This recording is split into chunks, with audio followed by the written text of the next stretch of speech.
Hello tout le monde, j'espère que vous allez bien, c'est Balasta, on est parti pour une vidéo tuto sur comment faire une miniature en 2020, en tout cas de façon gratuite, donc sans passer par un Photoshop et tout. Faire une miniature propre, assez moderne quand même, et où vous pouvez faire un peu ce que vous voulez. Donc moi j'utilise le logiciel GIMP, il est complètement gratuit, donc c'est ça qui fait plaisir. Donc pour le télécharger, rien de plus simple, vous tapez GIMP, hop, download. Et là, vous irez sur le site, vous téléchargez en directly, hein, ça vous le met le téléchargement, voilà, vous installez, etc. C'est très simple. Ensuite, il vous suffit de l'ouvrir. Incroyable. Une fois ouvert, c'est là que ça commence. Alors, on va, donc pour faire une miniature, on va mettre en... Bon, moi, il est déjà mis, forcément, parce que j'utilise que ça, quasiment. Mais on va mettre largeur 1920, hauteur 1080. C'est tout simplement la résolution 1080p. C'est les résolutions standards. Vous pouvez le faire en 720p aussi. Je ne sais plus c'est quoi les dimensions exactes. C'est 720 sur je ne sais plus combien, 1200, 1150. Enfin bref, un truc de genre. Vous tapez sur 720p sur Google, vous trouverez. Vaut mieux mettre en 1920 par 1080 si vous l'utilisez sur d'autres sites, sur des choses, au moins elle sera pas trop petite. Elle sera quand même en bonne qualité si elle est plus grande. Voilà, c'est surtout pour ça. Alors, ça nous met un truc blanc. Alors moi, je supprime le fond, on va en mettre un nous-mêmes. Donc, pour trouver une image sur Internet, premier petit tuto dans le tuto, c'est comment trouver une bonne image sur Internet. Par exemple, si on veut un background, un fond, donc en français, on va utiliser les mots anglais, c'est mieux quand même. Background, alors moi j'ai déjà écrit, du coup il y en a plein. Du coup, je vais mettre background blue. Un background bleu, j'ai un background bleu. Admettons. Alors c'est pas celui qu'on va utiliser, moi j'en ai déjà, mais c'est pour vous montrer comment on recherche une image. Là vous avez plein d'images de plein de tailles différentes. Alors deux options, vous allez dans outils. Vous faites taille, soit vous mettez... alors il demande plus... Avant on pouvait le faire, on peut plus le faire. Avant on pouvait mettre une taille directement. Enfin moi des fois je peux le faire, des fois je peux pas le faire. Donc je sais pas trop pourquoi. Mais bref, on met grande image. Là vu qu'on veut un background à fond, on met grande image. Du coup on sera sûr d'avoir une grande image, vous voyez. Et ensuite vous avez plein d'images que vous pouvez utiliser. Regardez, on voit la dimension là ici. 1500 sur... nanana, 1300, encore 1500. Là bon, là on voit que s'il y a des trucs, donc c'est une image... qu'on ne peut pas utiliser. Là, c'est une très très grande image qu'on peut utiliser facilement. Bref, vous avez tout ça. Là, on voit que c'est pas une image du tout dans la dimension qu'on veut. Après, vous pouvez bien sûr mettre 1080p. Et en soi, je crois que ça vous met des images à peu près de cette taille-là. Voilà, vous pouvez marquer directement ça. Oh, c'est joli ça, un petit... Voilà, bon ça c'était le tuto pour trouver des images, des fonds par exemple. Après, si vous voulez des PNG, c'est quoi les PNG? C'est les images sans contour, vous voyez, sans fond. Plutôt, c'est mieux. Genre, le logo de GIMP, si on veut un logo pour GIMP, si on marque GIMP tout court, bah voilà, on a des trucs comme ça. Voilà, on voudrait ça, mais sans rien autour, ok? Et ben là, on a juste à marquer GIMP PNG, quoique c'était peut-être le PNG quand même, celui-là. Ouais, ça c'est le PNG. Alors, comment vérifier si c'est un PNG? Il suffit de faire télécharger, enregistrer sous, enfin, vous faites enregistrer sous. Là, vous voyez, type PNG. Alors, des fois, il se peut que ce soit même pas le beau PNG, d'ailleurs. Ok, donc un faux PNG par exemple, il me semble que, par exemple celui-là, vous dites tiens c'est un PNG ça. Et non c'est une JPEG, vous voyez. Et après il y a des faux PNG, donc là on n'en aura peut-être pas pour le coup, ça a l'air d'être un vrai, mais des fois en fait il suffit d'aller vérifier et quand c'est un vrai PNG, bah il y a tout simplement pas de fond quand vous l'ouvrez. Voilà, s'il y a un fond c'est que c'est pas un PNG. Voilà, ça c'était le petit tuto pour trouver une image sur Google quand on a besoin. Alors par exemple, on peut avoir besoin d'arc électrique, de flammes, par exemple. Flammes PNG. Incroyable. Et voilà, il y en a plein de flammes qu'on pourra mettre. Alors ça, c'est un PNG, ouais, si. Voilà, c'est un PNG, voilà. C'est des effets qu'on pourrait mettre dans des vidéos. Flash. Flash PNG. Bon, c'est pas ce que j'imaginais. Je pensais pas que j'allais avoir le héros. Plutôt lumière PNG. Ou light PNG. Voilà, bon, vous avez fait des petits effets. Alors pareil, là, faut... En anglais, c'est toujours mieux. Voilà, ça, c'est un PNG. Non, ça, c'est pas un PNG. Bon, faut vérifier. Faut chercher. Hein. C'est pas un truc qu'on trouve en 2 secondes. Ça, c'est un faux. Non ? Ouais, c'est un faux PNG ça. Ah là, ça c'est un vrai par exemple. Ça on peut par exemple télécharger, le mettre en fond, enfin bref, faire des trucs avec. Je sais qu'il y a électricité aussi. Bon voilà, ça c'était le petit tuto, hors tuto, enfin en miniature directement. Donc là on va importer notre background. Moi j'ai déjà, j'ai choisi celui-là. Donc là notre but, je l'ai pas rappelé, mais il est de faire cette miniature là, donc la miniature de cette vidéo. Donc je la refais en live pour vous. Tout simplement, donc d'abord le fond. Donc là le fond, on a dit on veut ça. Alors, échelle... On va le mettre à 1080. Donc c'est la largeur, c'est 1920 sur 1080. Parfait. Vous voyez, ça le met, ça fait le rapport direct. Moi, je voulais la flouter un petit peu. Donc pour la flouter un petit peu, on va lui mettre un petit flou gaussien. Et là, on va mettre, voilà, léger, hein, pas un truc de fou, voilà. On va mettre un petit flou, voilà, comme sur l'image, c'est un peu flouté, vous voyez. Après, on voit que j'ai mis une couleur un peu plus violette. En fait, j'ai mis un effet d'éclairage. Donc, pour faire un effet d'éclairage, il suffit d'aller dans ombre et lumière. Et vous avez effet d'éclairage incroyable. Donc là, voilà, ça vous met ça. Vous allez dans lumière. Vous allez pas vous mettre type, il faut mettre directionnel. Là, vous avez le point que vous dirigez, vous voyez. Vous mettez comme ça. Là, on a mis une couleur un peu mauve. Donc, on va faire pareil. Hop, on va le monter un tout petit peu. Voilà, comme ça. Valider. Alors l'intensité, on peut faire une intensité donc plus ou moins forte. Ce qui nous intéresse, aller dans matériaux. Et là, c'est à... Voilà, on augmente les valeurs pour que ça soit quand même beaucoup plus clair et que ça pète un peu plus. Vous voyez, là, il commence à avoir un rayon qui se met et tout. Donc ça, c'est... Bon, poli, ça change pas grand-chose. Métallique, ça change quoi? Bon, ça enlève un peu l'effet. Voilà, là, on met et hop. Voilà, ça pète un peu plus. Bon, voilà, on aime ou on n'aime pas. Ça, c'est des choix artistiques, n'est-ce pas? On a mis un effet un peu plus violet. Ensuite, qu'est-ce qui nous intéresse? Eh ben, on va incorporer nos éléments, déjà. Donc, le GIMP, hop, il suffit de faire des glisser-déposer, hein, ça marche très bien. On redimensionne. Donc là, à peu près, il a combien? Il a ça, on va mettre la moitié. Je pense que ça paraît pas mal. Bon, c'est un peu plus petit, on va mettre 700. Hop. Voilà. Donc pour sélectionner des éléments et les bouger, faut prendre le petit truc en haut à gauche là. Tac. Alors je vais assez vite. Après si vous avez des questions, n'hésitez pas à le poser en commentaire. En soi, vous voyez quand même au clic, n'hésitez pas à faire des pauses, à regarder à nouveau, etc. Ou à mettre en ralenti même des fois si vous voulez voir où je clique vraiment. C'est mon premier tuto, donc c'est la première fois que je fais ça. Sur un logiciel en tout cas. Maintenant, notre sujet qui est moi-même. Bon ça j'ai des images toutes faites. Bien sûr, si vous voulez un tuto comment découper une image, n'hésitez pas à me le demander. Sur GIMP, je le ferai avec plaisir. Hop, donc on va mettre 1000 je crois. Voilà, 1000 c'est pas mal. On va la glisser. Tac. Moi je clique toujours ici, il va sur le bas. Alors là, en fait, si vous voulez modifier, ça c'est nos calques. Et c'est là qu'on va modifier nos calques, tout simplement. Nos images, qui sont dans le Canva. En fait, le Canva, c'est ce que vous voyez là. C'est le cadre que vous avez créé. Ça, c'est des calques.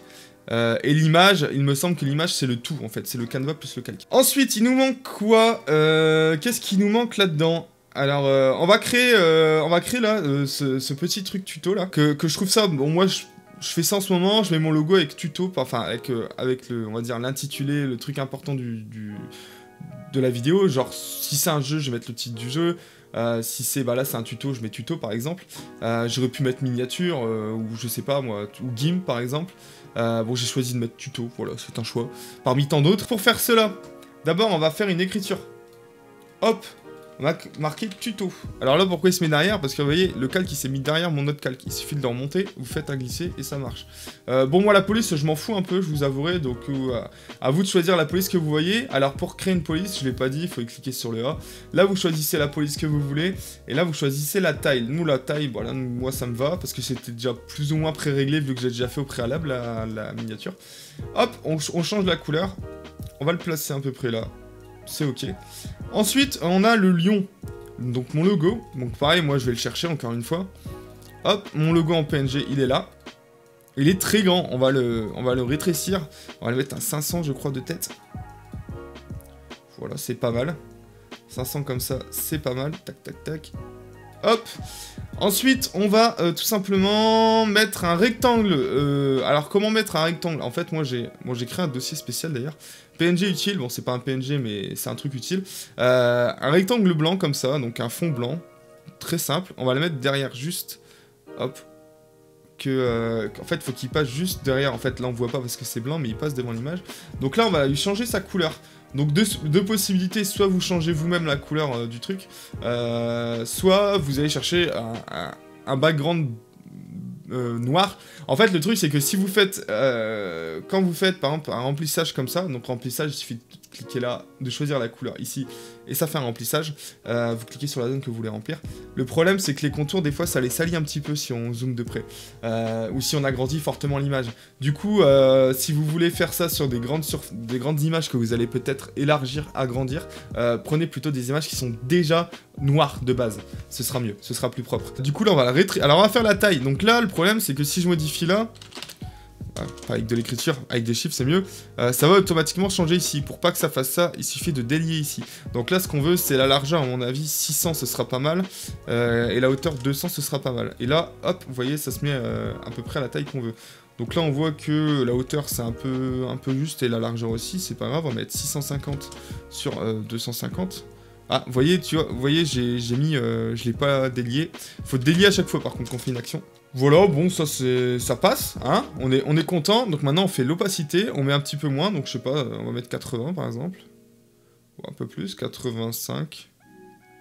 90, on est à 95. Allez, 95. Et là, voilà, on a un rectangle qui est un peu transparent et tout, ça fait stylé, c'est cool, on aime bien. C'est l'effet recherché en tout cas ici. Donc là, vous voyez, bon, je l'avais fait un peu mieux parce que l'écriture n'était pas pareille, elle était un peu plus fine. Mais vous avez compris l'idée. Donc ensuite, le GIMP. Alors, le GIMP, il est déjà là. Il est tout beau, voilà, il nous sourit avec ses petits yeux. La flèche, donc pareil, vous tapez flèche PNG sur internet, sur Google, vous récupérez votre flèche. On va l'agrandir un tout petit peu, voilà, pareil, pas compliqué. Là, vous agrandissez, il va faire le rapport largeur-hauteur, tac, voilà, la petite flèche. Faire une écriture, on reprend notre écriture, le A, hop, on écrit. J'ai écrit quoi? Faire une miniature gratuitement. Faire une miniature gratuitement. Alors vous avez plusieurs choix. Donc là vous écartez comme vous voulez ici pour que ça prenne l'espace que vous voulez. Vous agrandissez. Soit vous pouvez écrire. Alors moi j'aimerais bien que ça passe. Ouais, c'est plutôt lui qu'on va décaler un petit peu. Voilà. Donc là on veut que ça passe au-dessus de la flèche. Donc ça c'est cool. À la limite, je vais le mettre au-dessus de tout. Voilà. Comme ça passe au-dessus de tout, là, mon écriture. Donc ça, c'est le... Si vous n'avez pas compris, c'est l'organisation de des couches. Voilà, plus l'élément est en bas, plus il sera sur une couche en dessous. D'accord? C'est-à-dire, pour ceux qui ne comprennent pas, que par exemple, mon tuto, si je le passe derrière... Voilà, là, il est passé derrière, on le voit un petit bout d'ailleurs ici. Il passe derrière moi, en fait, derrière mon image. Voilà, c'est pour ça qu'il faut le mettre devant. Vous mettez là ici, vous positionnez les calques où vous voulez. Donc faire une miniature gratuitement, donc nous on veut faire un truc mieux. Bon déjà on veut changer la couleur, parce que là on voit pas grand chose. Voilà, on change la couleur. Maintenant pour faire cet effet, tout simplement en relief, on va dupliquer. C'est tout simple, dupliquer le calque, hop. Vous le décalez. Alors bien sûr, n'oubliez pas de changer d'outil. Vous le décalez. Vous le mettez en... Bah là on a choisi du rose-violet, hein, on aime bien. Alors, hop, thème un peu espace, cette miniature. Et là, sauf que c'est décalé, c'est un peu l'inverse qu'on veut, donc on peut le faire dans ce sens-là, en soi, c'est pas très grave. Mais nous, on veut l'inverse, donc qu'est-ce qu'on fait? C'est qu'on le passe en dessous. Voilà, et là, directement, ça fonctionne nickel. D'ailleurs, il est un peu trop haut, je trouve. Enfin, je l'ai un peu décalé au niveau de la... Voilà, là, c'est bien, là, c'est pas mal. Ensuite, on va créer une ombre. Alors, sur la première couche et sur la deuxième. Ce qui va nous donner un effet de profondeur. Pour créer une ombre, on fait ombre portée ancien. Là, bon, moi, je le force un peu plus. Et là, à la limite, on va mettre 10 rayons de flou. Voilà. Ça met automatiquement... Non, ça met pas automatiquement du noir. Vous pouvez mettre la couleur que vous voulez. Là, je crée... Alors, il n'y a pas grand-chose qui change. Voilà, vous voyez, quand je le mets, je l'enlève. On voit que c'est un peu plus sombre entre les deux couleurs. Ça crée un relief, un petit relief quand même, qui reste sympa. Et du coup, vous faites la même chose, mais sur la couche en dessous. Voilà, donc la couche violette, vous faites la même chose. Il suffit de retourner dans ombre, hop, ombre portée ancien, on valide, parce qu'il y a déjà le pré-réglage. Et là, vous voyez qu'on a une belle écriture qui est en relief, qui est tout beau. On adore. Alors, une fois que ça c'est fait, qu'est-ce qu'il nous reste à faire ? Bon, vous voyez, c'est pas exactement la même chose, mais on n'est pas loin. Hein. Ah oui, vous voyez, ça brille derrière le GIMP, parce que c'est notre précieux, le GIMP. Alors moi, j'ai téléchargé, pareil, alors... J'aimerais bien vous mettre un pack, mais je sais pas via quoi je pourrais mettre le pack. À la limite, si vous voulez le pack, venez sur Twitter, voilà, vous vous abonnez à mon Twitter, hein. Ça fait de la pub comme ça, vous me faites plaisir. Vous abonnez à mon Twitter et vous me MP, à la limite, vous enverrai un pack directement en ce qu'on appelle en fichier écrasé, je sais plus comment ça s'appelle. Ah, j'ai plus le nom, mais bref, je vous enverrai les images, voilà, les trucs que j'utilise, à la limite, voilà. En échange d'un petit abonnement sur Twitter et d'abonnement YouTube et un petit pouce bleu, je vous le donne clairement, gratuitement. Ensuite, il nous reste donc ça, oui, on était sur ça avant que je parte dans ma pub. Donc ça, j'utilise ceci, qu'on peut créer nous-mêmes. On va voir un petit peu tout à l'heure ce qu'on peut faire, mais Là, on va pas le créer nous-mêmes. Je l'ai trouvé sur internet, c'était plus rapide. Il donne bien celui-là en plus. On va l'agrandir pour qu'il dépasse un petit peu plus. Hop, 600. Voilà, bon voilà, ça éclaire un petit peu, ça fait un effet genre c'est le précieux, vous voyez. Ensuite, qu'est-ce qui nous manque? Alors là, on a tout fait, seulement il nous manque quand même une petite couleur, vous voyez. Ah, il nous manque le cadre aussi. Comment faire un cadre? Vous voyez que ça fait un cadre. Vous prenez votre background, vous faites filtre, vous faites décoration, ajoutez une bordure. Donc là, vous choisissez largeur, soit vous pouvez mettre une bordure plus grosse en haut ou sur les côtés. Bah, c'est mieux que ce soit homogène, moi je trouve. Vous choisissez la couleur, la valeur de différence de couleur, oui, parce que je crois que ça met plusieurs couleurs. Moi, voilà, souvent je laisse comme ça, en fait. Je laisse de base comme c'est. Alors par contre, ça va écraser un peu votre image, ça va la rétrécir votre background. Vous voyez, et en fait, si on met... Hop. Là, ça, en fait, vous voyez, ça rétrécit un peu votre image. Mais moi, je trouve que ça fait plutôt stylé d'avoir ça. Quand même, ça met un petit cadre, et je le fais pas à chaque fois, mais je trouve ça assez stylé pour une miniature de faire un cadre comme ça, de couleur, par rapport à la couleur dominante de votre miniature, vous faites le cadre de la même couleur, et je trouve ça cool. Comme je l'ai fait d'ailleurs, parce que je vous ai pas montré les modèles que j'ai déjà fait, bon celle-là, bon là, l'image là, en grand, elle est pas de bonne qualité, mais en miniature, elle passe très bien. Ensuite, j'ai fait celle-là, et celle-là. Voilà, là celles-là elles sont similaires, mais c'est pour vous montrer qu'on peut faire des miniatures très très cool avec ce logiciel. Hein. Vous pouvez faire ce que vous voulez après. Hein. Moi c'est parce que bon voilà, j'ai pas envie de passer 4 heures non plus sur une miniature, mais il faut savoir qu'une miniature comme ça, bah, celle-là je l'ai fait en 20 minutes peut-être, je l'ai conçue en 20 minutes. Des fois c'est long de démarrer parce qu'on n'a pas trop l'idée, mais le plus long c'est de réfléchir, mais de la faire, vous voyez, ça va très très vite, vous voyez, dans ce tuto. Alors qu'est-ce qui nous manque? Là il nous manque juste, du coup on a fait le cadre. Il nous manque juste la couleur. Vous voyez que moi là je suis plus de la couleur du truc, de l'image. Et en plus de ça, on a des petits rayons lumineux ici qui viennent. Donc comment on fait ça? On prend mon sujet, donc moi-même, encore une fois. Putain, il est narcissique ce mec. Et ensuite on va me mettre une ombre, un effet d'éclairage, pardon. Et en fait on va prendre le même effet d'éclairage qu'on a mis sur notre background. Donc normalement on n'a rien à changer. On va juste peut-être l'intensité parce qu'on va être fort violet. Sinon on va juste baisser un peu l'intensité. Et voilà, on est un peu de la couleur, comme s'il y avait une lumière un peu violette qui passait notre visage. Du coup, pour faire la lumière, genre le rayon du soleil, là, l'éblouissement du soleil, il faut faire un éblouissement, alors je vais pas me tromper, je crois que c'est l'éblouissement graduel. C'était pas l'éblouissement graduel, alors c'est pas loin, hein. Si vous voulez d'ailleurs qu'on regarde vite fait, c'est justement ça ce que je vous disais. Voilà, on peut faire à peu près la même chose, ici, vous voyez. On fait ça, on change la couleur, je crois, bref, il y a des paramètres. Vous faites votre vie, vous voyez, vous changez le rayon, vous grandissez, vous rétrécissez, vous le mettez n'importe où sur l'image.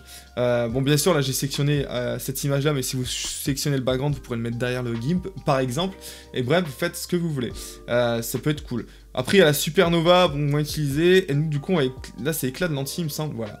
On va utiliser éclat de lentille, là, on clique ici pour pouvoir le bouger avec la souris directement sur l'image. Et là, hop, je le mets en dessous de mon petit logo pour faire genre il brille un petit peu, vous voyez. Et hop, on valide.